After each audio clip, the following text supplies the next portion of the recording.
So really, the original thing that happened in the life of CityChurch was a guy from Charlotte was visiting London, and for many years I actually believed he was looking for St. Paul's Cathedral and ended up in our church, which is called St. Paul's. It's most definitely not a cathedral, but it is a nice church.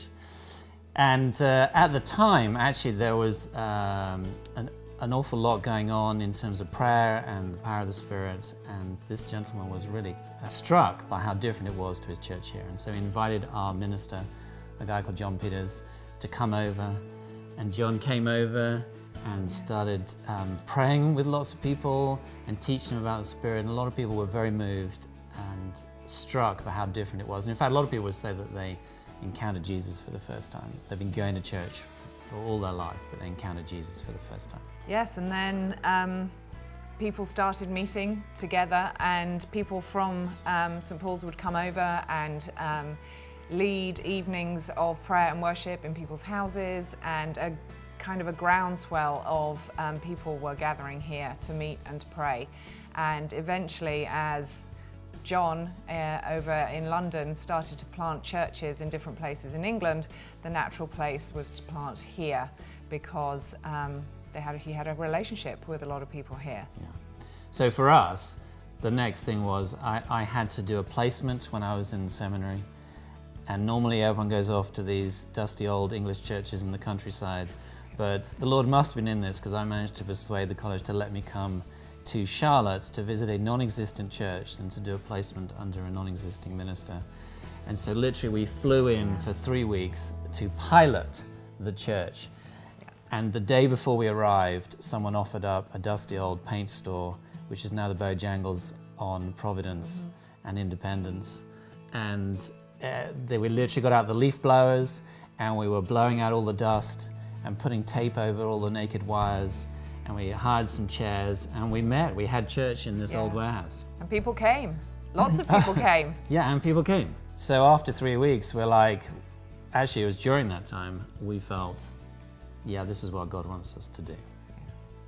There was this group here in Charlotte, faithful folk that were praying week in, week out, and they would host different people each month from either from London or from one of our other church plants around. And we just kept meeting, and we kept praying, and we kept kind of nurturing the origins of this church.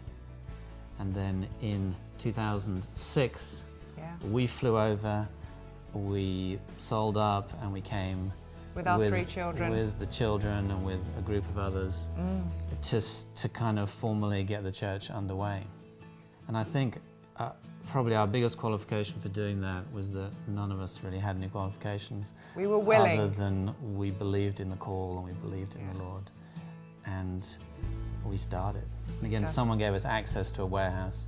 And I kind of remember those first few weeks, because we were keen to get on and do church.